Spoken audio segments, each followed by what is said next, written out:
The parking lot of Willow Creek High hadn't changed, same cracked pavement.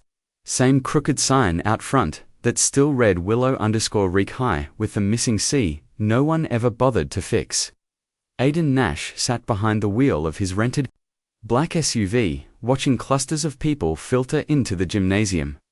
Laughter, shiny shoes, women in heels holding wine glasses like microphones. Aiden inhaled deeply and looked at himself in the rear-view mirror. A pressed navy blazer, a soft grey shirt, polished brown shoes, 33 years old and still nervous to walk into a school building. He ran a tech company that had contracts with state governments, helped launch STEM labs in underserved schools, and yet, the thought of seeing them again turned his palms. Slick. Blake Carter, Savannah, Lee, the rest of the reunion royalty. He could still hear the laughter in the locker room, the cruel impressions of his stutter, the whispers about how his mum cleaned houses and his dad left town. They used to say he'd never amount to more than a janitor. He unbuckled his seatbelt slowly, trying to convince himself he was above it all now. But the lump in his throat didn't care about success. Inside the gym, the lights were low, but the chatter loud. Balloons in school colors floated over long buffet tables. A large banner read, "Welcome Class of 2010, -15-year reunion." People were already grouped in familiar circles, catching up like they'd never aged a day. And there they were at the center of it, Blake and Savannah, laughing too loudly. Dressed like they were still prom king and queen, Aiden stepped in and scanned for a familiar face. "Any safe zone, name tag?" asked a girl at the front table. He gave her a small smile. Aiden Nash, her eyes widened, just slightly. Recognition flickered. "Oh, right, you're on the list. Here you go." She handed him a sticker that read, "Aiden Nash, the quiet one." In someone's messy handwriting, he peeled it off without comment. He walked toward the refreshment table, weaving through conversations he wasn't invited into. Some nodded politely. Some didn't recognize him at all. Some paused, mid-sentence, blinked, and said, "Wait. Aiden, that, Aiden." He forced a smile. "Yeah, I guess." One guy clapped him on the back. "Didn't expect to see you here, man. What do you do now?" "I work in education," he said. "Oh, like a teacher?" Aiden just nodded. "Close enough." The night dragged. Eventually, he stood alone by the trophy case, looking at photos of sports teams and honor societies he'd never been part of. His face wasn't on any wall. His name wasn't etched on any plaque. Just one old yearbook photo hung in the corner, 10th grade class pic. There he was. Braces, bad haircut, eyes that never looked straight at the camera. Didn't think the nerds ever came back. A voice said behind him. Aiden turned. Blake, now 34, a little thicker around the neck, still handsome, still cocky. Savannah joined a second later, draping her manicured hand on Blake's shoulder like a label. "I almost didn't recognize you," she said, eyes scanning him like a dress she didn't want to buy. Blake grinned. "Thought you'd be some kind of library tech or cafeteria guy by now. Are you?" Aiden's lips tightened. "No." Savannah squinted. "You still live in town?" "No." Blake stepped closer. "So what, man? What have you been up to all these years?" Aiden shrugged. "Just building things." "Oh yeah?" Blake smirked. Like treehouses, they laughed. That old laugh. The one that had haunted him through every community college class. Every business rejection, every moment he'd wanted to give up. "Hey," Blake added, reaching for a name tag. Off the nearby table, he scribbled something on it and slapped it onto Aiden's blazer. Aiden looked down. "Aiden, custodian." Laughter again. He peeled it off slowly and dropped it in the nearest trash can, then turned without a word and walked toward the exit. He made it outside before the breath caught in his chest, turned into a tight knot. The night air was cool. A breeze rustled the old flagpole by the library, and just as he was about to reach for his keys, a voice called out from the shadows. "You always did have more class than they did." Aiden turned. There leaning against the brick wall in slacks and a cardigan, was Mrs. Carter, former principal of Willow Creek High. White-haired, sharp-eyed, and the only adult back then who ever looked at him like he might be someone. "Mrs. Carter," he said, his shoulders relaxing for the first time all night. She approached him with a knowing smile. "You've grown into the kind of man I hoped for." "I don't know about that." "Oh, I do," she said. "I've been watching. You've been busy," he blinked. "You know what I do." "I know exactly what you do." She reached into her bag and handed him an envelope. "What's this?" he asked. An invitation to something more meaningful than this reunion. A meeting. A proposal. He opened it and read just a few lines, and suddenly, the night wasn't cold anymore. The envelope Mrs. Carter handed him wasn't thick, just two crisp sheets of paper, folded once. But the weight of it, that was heavy. Aidan sat in his hotel room later that night, the flickering lamp casting shadows over the desk as he unfolded the letter again. It was handwritten. "Dear Aidan, I never forgot you. You were the student who never raised his voice, but always raised his eyes. I've watched from afar, read about your platform, your pilot programs. I know what you've done for schools that had nothing left to give. Our school is one of them now.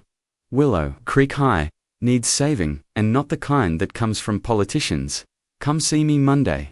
I'm offering you a chance to rewrite more than your past. I'm offering you the keys to our future."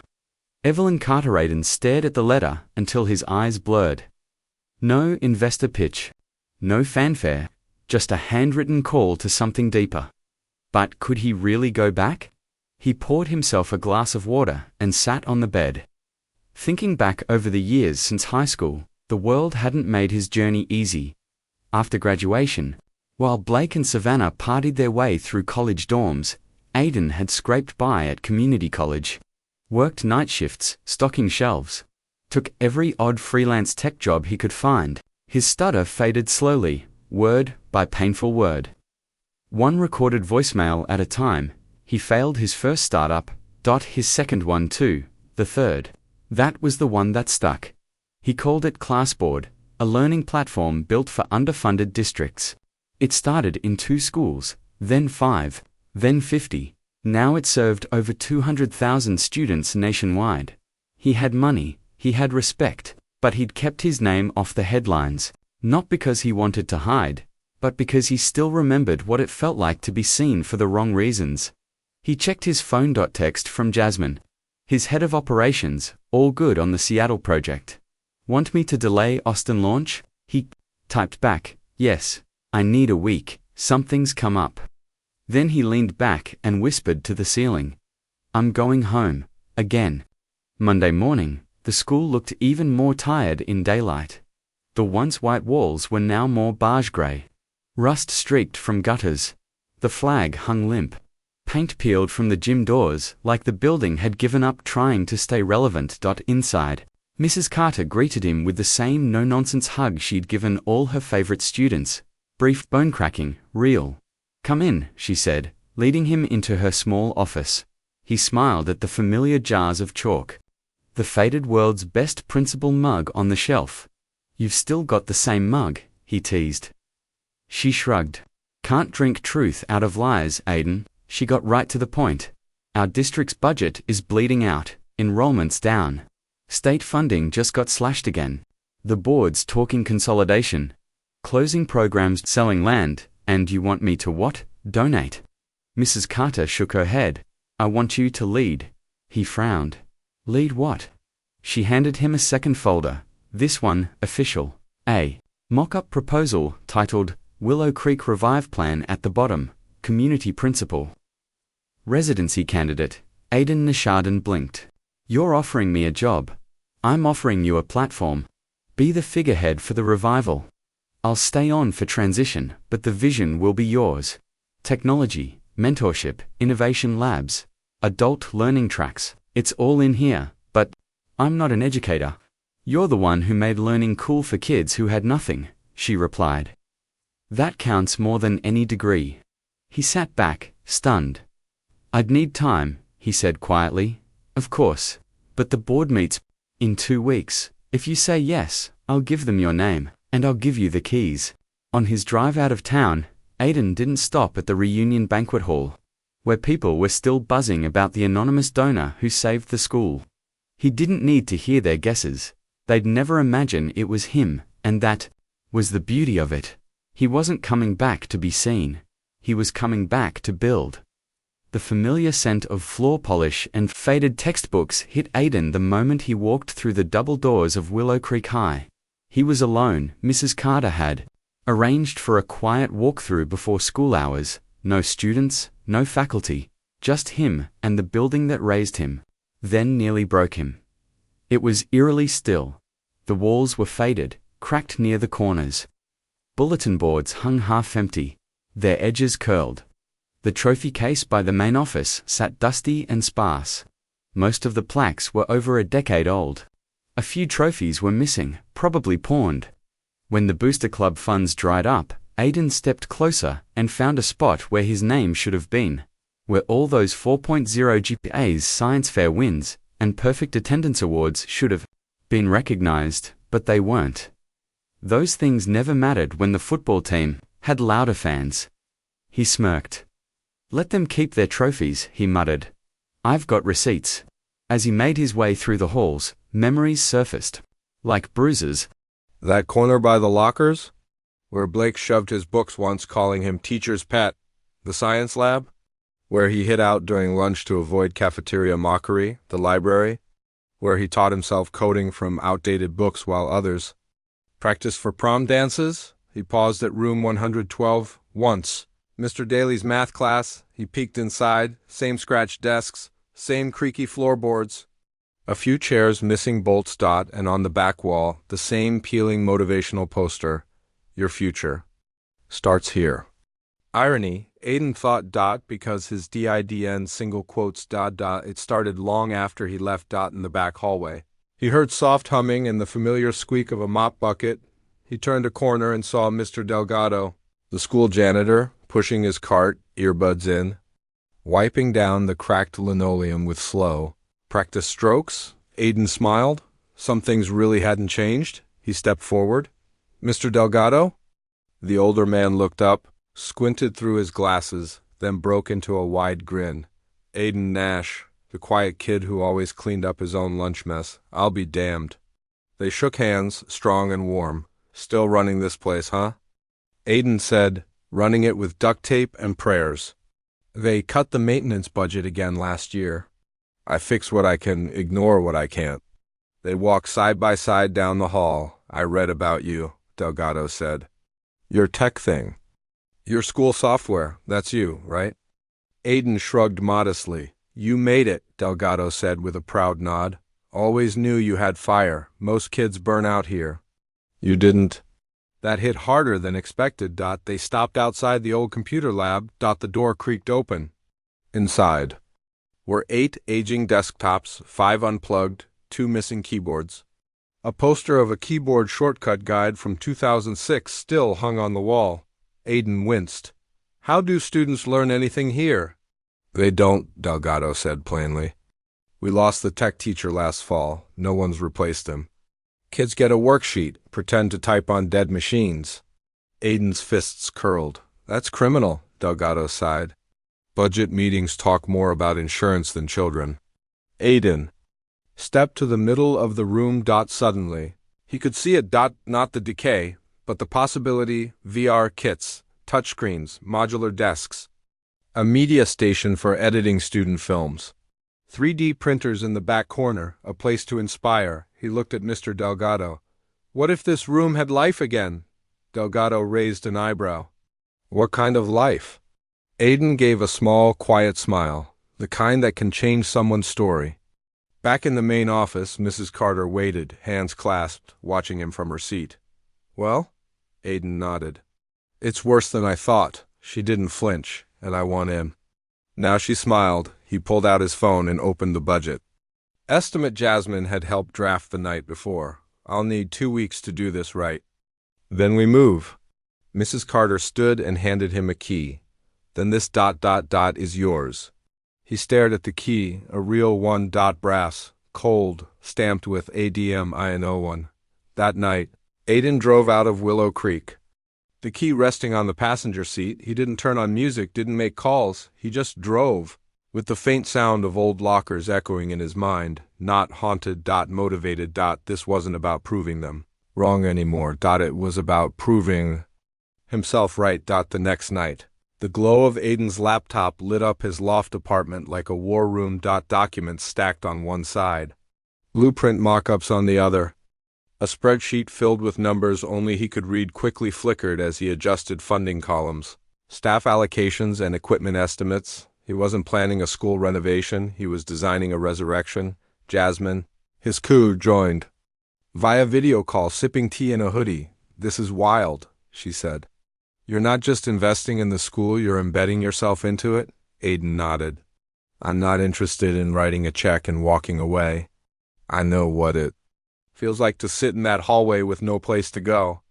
I need to build what I didn't have." Jasmine smiled. "And you want to do it quietly?" "For now," he said. "I don't want this to be about me. Not yet." "Okay," she replied. "Then let's get to work." "Because what you're planning? This isn't just a passion project, this is legacy." 2 days later, he sat across from Mrs. Carter at her kitchen table. The smell of old books and lemon polish filled the room. Her cat, Thistle, purred on the windowsill as moonlight filtered through lace curtains. Aiden laid out the proposal. Phase 1. Digital labs. New media center and mental health office. Phase 2. Community outreach hub, night classes. Parenting support. Phase 3. Alumni mentorship program. Internships with tech partners. Mrs. Carter flipped through it slowly, her eyes narrowing, not with doubt, but with precision. "This is ambitious," she murmured. "You want to put Willow Creek on the map?" "No," he said. "I want to put the kids back on their own map?" She smiled, then her expression turned serious. "You realize," she said, "that this won't be easy. The board is full of old thinkers, the alumni fund is weak, and not everyone will like that the nobody kid is leading the change." Aiden met her gaze calmly. "I'm not afraid of resistance," he said. "I'm afraid of silence." She pushed her teacup aside and slid a document across the table, a formal agreement, one she'd already signed. "Here's what I want," she said, "full creative leadership. You bring the tech, the funding, the vision. I stay until the end of this term as liaison, then retire. You'll be named community principal in residence. It's not a title on a door. It's a signal to the district that we're changing everything." Aiden leaned back. "So it's official?" "It is, if you sign that," she nodded. He did, with steady hands. Later that night, after she walked him to the porch, Mrs. Carter looked up at the stars. "You know," she said softly, "they always used to say that Aiden boy, he's just a little too quiet to make noise in the world." He chuckled. "They weren't wrong." She shook her head. "No, they were, because the loudest things in this world don't come from noise." She placed a hand over his. "They come from impact." Aiden got in his car, the ink on the contract still drying in his briefcase. He gripped the steering wheel and smiled to himself. Let Blake talk, let Savannah gossip. While they bragged over champagne and business cards. He would change the entire foundation beneath them. The world wouldn't know it yet, but the kid they once called a nobody had just signed up to rewrite the future. The reunion gala was louder than it had any right to be. Upbeat music pulsed under the gymnasium's high ceiling. Fairy lights were strung along the bleachers.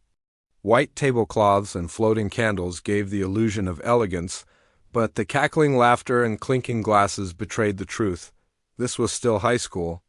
Just with wrinkles and mortgage, Aiden stood quietly near the punch table, sipping sparkling water. He was dressed sharply, no tie, sleeves cuffed neatly, and watched the old dynamic unfold like a play he'd seen too many times. Blake Carter, now a commercial real estate broker, had drawn his own gravity. He moved through the room like he owned it, cracking jokes, doing his old impersonations, even flexing for a photo near the old gym scoreboard. Savannah Lee, in a fitted cream blazer and heels too high for a gym floor, followed close behind, holding a wine glass like a trophy. Aiden could hear her from across the room. And that's when I told the agent, "No, darling, I don't sell homes. I sell lifestyles, laughter. Aiden turned to leave, but hey. Hey, Blake called out, waving him down like an Uber. If it isn't Mr. Quiet? The room turned a little. Aiden paused, then walked slowly toward him.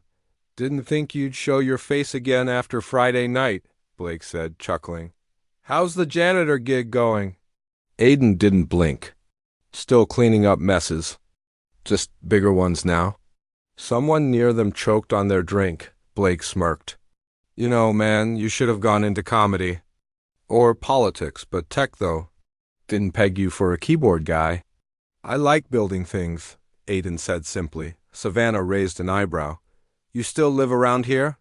No, he replied. But I visit when it matters. Blake clapped him on the shoulder like they were teammates. Hey, just messing with you. All love, right? Aiden gave a thin smile, then stepped back as the MC tapped the mic. Ladies and gentlemen, the voice echoed, please take your seats. We have a very special announcement tonight. The crowd shuffled toward the tables. Aiden found a quiet corner instead. At the front of the room, under a soft spotlight, Mrs. Carter stepped up to the podium. She wore a navy blue blazer with a school crest pinned to the lapel. Her gray hair was pinned up, glasses perched neatly on her nose. The room quieted respectfully. Good evening, she said warmly. It's wonderful to see so many faces. Again, some older, some wiser, some surprisingly unchanged. Scattered laughter. I've served as principal, counselor, and frankly, therapist to many of you. And tonight I stand here not just to reminisce, but to reveal something that will change this school forever. People leaned forward. Over the past year, our school has faced a crisis, funding cuts, outdated resources, programs on the brink of closure. But someone stepped forward, a former student. Quiet, underestimated, often overlooked. A pause. Savannah whispered something to Blake. He shrugged. Mrs. Carter continued. This alumnus asked for no attention. No press, just the chance to help. Tonight, thanks to their private donation, Willow Creek High will receive a full-scale renovation of our STEM wing, scholarships for underserved students, and a groundbreaking community mentorship program. Gasps. Applause. Aiden remained still, watching.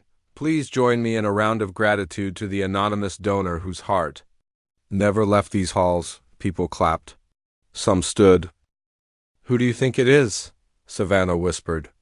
That guy who founded BookSing? Maybe Rachel Stevenson? Didn't she work for Google? Blake added.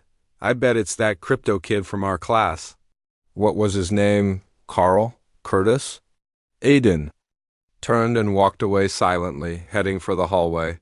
But just as he reached the gym doors, Mrs. Carter added one last thing. Everyone turned back. She reached into her coat pocket and held up a long, antique-looking brass key on a blue ribbon. This school is more than a building. It's a symbol of who we become. And today I'm passing on more than gratitude. I'm passing on responsibility. She looked toward the hallway. Next week, I will officially retire as principal. But I've already chosen the person I trust to lead our next chapter. The room held its breath. I'm proud to announce Willow Creek's new community principal in residence, Mr. Aiden Nash. Silence. Then Aiden stepped back into the room, expression calm. Eyes clear. Blake's face fell. Savannah's glass slipped just slightly in her hand. The crowd turned toward Aiden with blinking disbelief. He walked toward Mrs. Carter slowly as she handed him the key. He didn't wave, didn't smile broadly, just nodded with quiet confidence, and the room finally applauded him. For a long moment the applause just echoed. Not loud, not thunderous, but real. Aiden stood at the center of the gym, not the corner, not the sidelines, where captains used to give speeches, where prom royalty once danced. Now he stood there with a key. And more than that, with power. Mrs. Carter stepped back from the mic and nodded for him to take her place. He hadn't planned to speak tonight. His notes were in his bag. His heart was racing, but as he stepped forward, he realized he didn't need notes, not anymore. Aiden gripped both sides of the podium and looked out over the crowd. Same bleachers, same banners, same people, but tonight he wasn't the same. He took a breath. I wasn't going to say anything, he began, his voice calm but resonant. In fact, when I walked into this building for the reunion, I planned to leave before dessert. Light laughter rippled through the audience. I walked these halls 15 years ago, quiet, invisible, mostly. My name wasn't on any banners. I wasn't on varsity. I didn't win class president or most likely to succeed. What I did win was something else, survival. You could hear a pin drop now. I sat where you sat. I heard what you whispered. I remember being called nobody, but what I've learned since is that nobodies make excellent builders, because we know how to work in silence. Savannah shifted uncomfortably. Blake stared at the floor. I left this school with nothing but a backpack and a dream. I was too scared to say out loud, and now I've come back, not for applause, not for revenge, but for repair, for kids who sit alone, for those who don't. Speak up in class. For the ones who think the world has forgotten them. I came back to give them what I never had. A future that sees them before it hears them. The crowd was still moved, even the staff seated near the back. Teachers who hadn't seen him in years nodded slowly. He took the brass key out from his pocket and held it up. This key doesn't just open a door. It opens a chance, starting. Next semester, Willow Creek will undergo a transformation. New labs. Creative spaces, scholarships, career tracks, and every part of it will be led with the same mindset I had at 17. Work quietly, think loudly. Never stop believing you matter. A beat, he looked toward Mrs. Carter, and if I've learned anything from the woman who stood beside me when no one else did, it's that a single person believing in you can change everything. Mrs. Carter wiped her eyes discreetly. Aiden closed with a nod. I was once told I was too quiet to make a difference. Turns out, the loudest impact doesn't come from a voice, it comes from action. He stepped back. The gym erupted. Real applause this time. People rose, some cheered. Some stood stunned. Blake looked like he'd swallowed a lemon. Savannah offered a tight smile that didn't reach her eyes, but others, the quiet ones, the overlooked ones, stood tall. A few wiped away tears. And for the first time ever, Aiden Nash felt seen for the right reason, not for who he was, but for what he had become. Later that night, as the gym cleared out, Mrs. Carter approached him again. Couldn't have written it better, she said softly. Aiden smiled. You always did give me the right kind of homework, she laughed. They'll remember this night. They don't have to remember me, he said, just the change. He turned and looked out the hallway, the one he once walked as a ghost. Now, he'd walk it with purpose. The sun rose slow and golden over Willow Creek High. For once it didn't feel like just another Monday. Aiden stood at the main gate, coffee in hand, keycard clipped to his jacket, and a nervous energy humming in his chest. He watched the yellow buses roll in, one by one, spilling students into the courtyard, laughing, half awake, heads buried in phones. So much had changed. And yet, so much hadn't. The cracked sidewalk, the dented lockers, the smell of cafeteria. Grease in the air, but Aiden didn't come to fix walls. He came to fix what happened inside them, inside the front office. The receptionist, a woman named Brenda, who'd been there since his freshman year, blinked twice when she saw him. You're Mr. Nash? He nodded. Community principal in residence. First day, she gave a polite smile. Didn't think you'd actually take the job. Neither did I, he replied honestly. She handed him a folder. Schedule. Some teachers are curious. He raised an eyebrow. Curious? About who you are, what you're doing here, and whether this is just a stunt. Aiden tucked the folder under his arm. They'll find out soon enough. His first stop, room 204, the old AV lab. It was supposed to be a tech hub by now. But nothing had moved yet. The district had red tape to burn through, and contractors were weeks away. Still, Aiden opened the door and walked inside. Dust, dead cables. Outdated monitors lined the walls like broken toys. A single student sat in the back. Headphones on. Hoodie up, typing quietly on a beat-up laptop. Aiden stepped in. Morning. The kid flinched slightly, glanced up. This room's free period. No, Aiden said. You a coder? The student looked at him warily. Why? Because you're running Python in Notepad++, Aiden said, pointing. You're debugging a nested loop without help. That's not beginner stuff. The student sat back. You a teacher? Something like that, Aiden said. I used to sit in this room when no one noticed. The boy raised an eyebrow. You the guy from the speech? Aiden nodded. The student smirked. Didn't expect you to show up alone? I always do, Aiden replied. What's your name? Eli.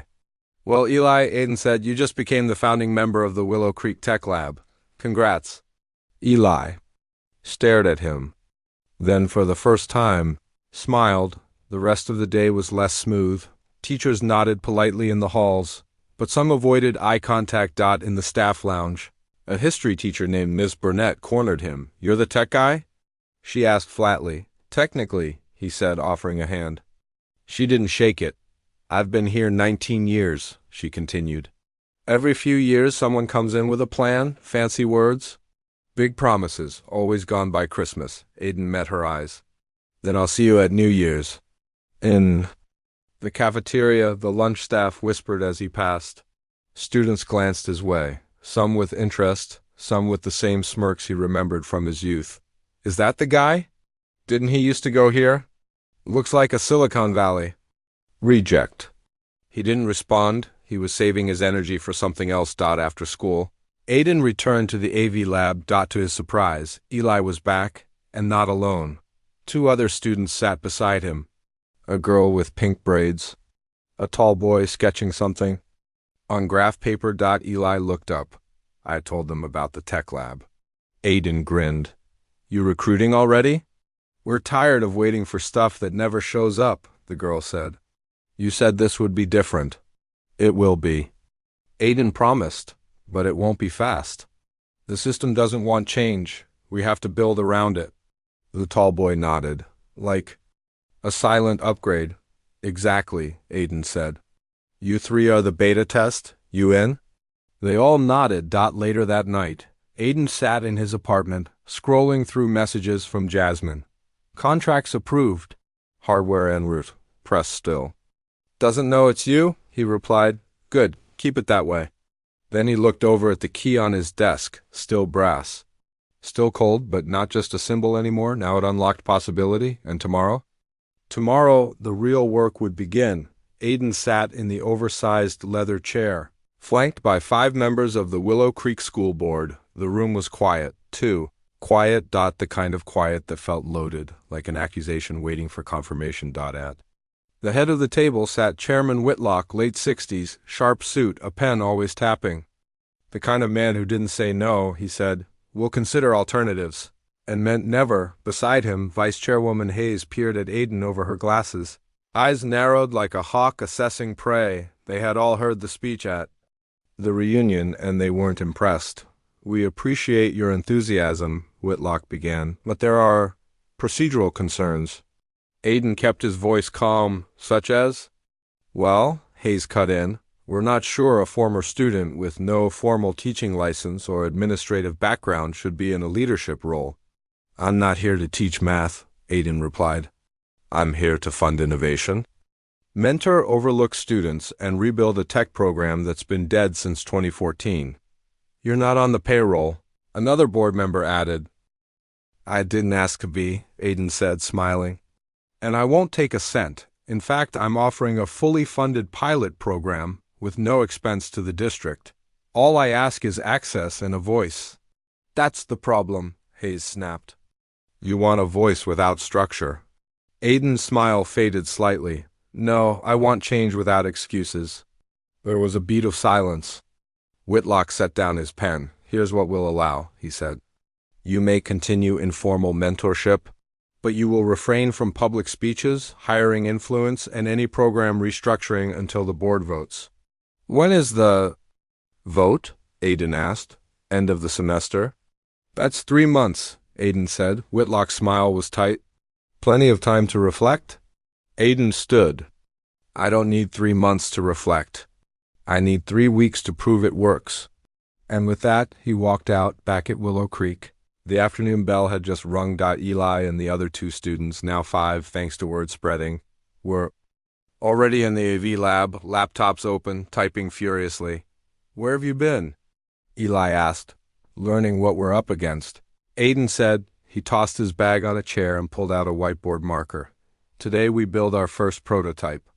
Across campus, something else was stirring. Aiden didn't notice the student standing in the hallway watching through the door window. Tall, familiar, Blake Carter's younger brother, Reed, slick hair, varsity jacket, but with sharper eyes than his older sibling ever had. He watched Aiden command the room, not with arrogance, but with belief, not teaching. But unlocking, Reed said nothing, then slipped away. The next morning, Aiden arrived to find a folded note slipped under his office door. "Thought you'd want to know. Some board members are organizing a parent concern meeting about you. They say you're too progressive for a traditional school.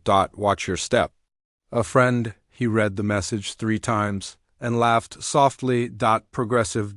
They always used that word when they were afraid of progress. By lunch, he had an idea. He grabbed his phone and texted Jasmine. "I want to pilot a 72-hour campus transformation. No red tape, just results." She replied, "You'll have the team and the truck." "Tell me where." Friday afternoon, the supply van rolled in. Desks, VR kits, monitors, beanbags, lights. That night, Aiden and his students worked through the dark. Music playing low, pizza boxes piling up. They rewired outlets, installed screens, painted old walls, built modular desks from scratch, connected donated equipment with refurbished towers. Jasmine shipped overnight. By Sunday night, the AV lab was gone. In its place, the Nexus Room, a digital hub built by the quiet kids no one listened to. Monday morning, students walked past the open lab door and stopped dead. Eli stood proudly by the entrance, arms crossed. "Want to see what the future looks like?" he said. By third period, 25 students had registered for trial sessions. By fifth, the board's inboxes were flooded not with complaints, but with photos, thanks to a student-led hashtag built by us Mrs. Carter, still principal for another few weeks, stood at the door smiling faintly. "You know they're going to lose their minds at the board meeting," she whispered to Aiden. "I'm counting on it," he whispered back. That evening, as the sun dipped behind the gym roof, Aiden stood by the old trophy case again, still dusty, still missing pieces, but now across the hallway, something new was glowing, a place built from silence. Fueled by purpose, he didn't need to win a trophy, he'd already built a legacy. The board meeting was standing room only. Parents, teachers, students, reporters, attention filled the air that no air conditioner could clear. Aiden sat near the front, calm in posture, but with his mind racing. He had no script. No lawyer. No PR firm. Just truth and proof.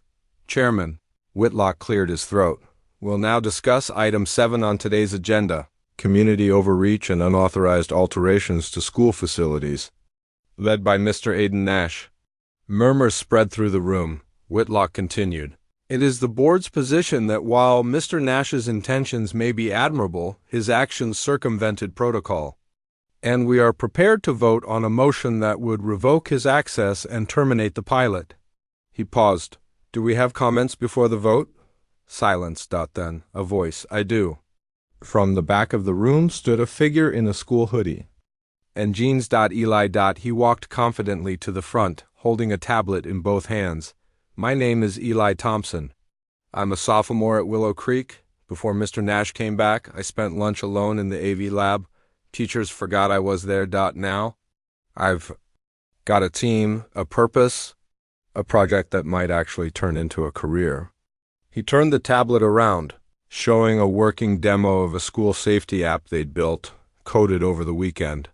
"Everything I've done in the last 3 weeks, I never thought I was good enough to try until someone looked me in the eye and said, 'You are?'" The room applauded. Eli nodded at Aiden and sat down. Whitlock looked irritated. "Thank you. Further comment?" "Yeah, I've got one." A taller student stood up, blonde, athletic, varsity jacket. Everyone turned. Reed Carter, Blake's younger brother. Whitlock's eyebrows rose. I used to think people like Nash were a threat to the old ways, to tradition. But then I saw what he built, not just a lab, a place where people like Eli, like my sister, who has autism, could belong. Willow Creek needs less tradition and more evolution. He locked eyes with Whitlock. Even Blake agrees, though he won't say it. Gasps, laughter, a ripple of surprise. Whitlock looked furious, but then someone else stood. Then another and another, a teacher, a counselor, a quiet mother from the second row. One by one, voices rose. He helped my daughter feel safe in school for the first time. He funded more in 3 weeks than we've received in 5 years. He never asked for credit. He just asked for change. The room was no longer a room. It was a movement. When the dust settled, Whitlock sighed. I see we are in the minority tonight. He adjusted his notes. The board will revisit its prior motion and conduct a formal review. Aiden stood. No need, he said. This was the review. I didn't come here to win votes. I came to serve students. If that's a problem, I'll take my program and leave. But I won't stop. The room was still, then a slow clap from the side of the room, a familiar voice. Then you're stronger than the rest of us were at your age. Mrs. Carter stepped forward, elegant as ever. I taught Aiden Nash. I watched him suffer in silence. And I watched him return with grace, brilliance, and humility. I once told him the loudest impact doesn't come from volume, it comes from integrity. And tonight, that's what he's shown. She turned to the crowd. I passed the torch with zero regret. You were lucky to have him. The vote never happened because it didn't have to. The room had spoken louder than policy ever could. That night, outside the building, Aiden stood beside Reed. You didn't have to say what you said. Reed shrugged. Maybe not, but I meant it. Aiden chuckled. Is Blake still talking trash? He's weirdly proud, Reed replied. He'd never say it to your face, but he's been telling people at his firm you were his quiet genius classmate. Aiden raised an eyebrow. Seriously? Reed nodded. Guess even jerks can grow up. They shook hands. See you on campus, Reed said. Walking off into the night, Aiden leaned against the railing, looking up at the stars, the same ones he used to wish on from his bedroom window. He didn't need their magic anymore. He had built his own light. The new semester began not with bells, but with buzz. Students crowded the halls, whispering about the renovated Nexus room, the surprise board reversal, and the tech guy who changed everything in less than a month.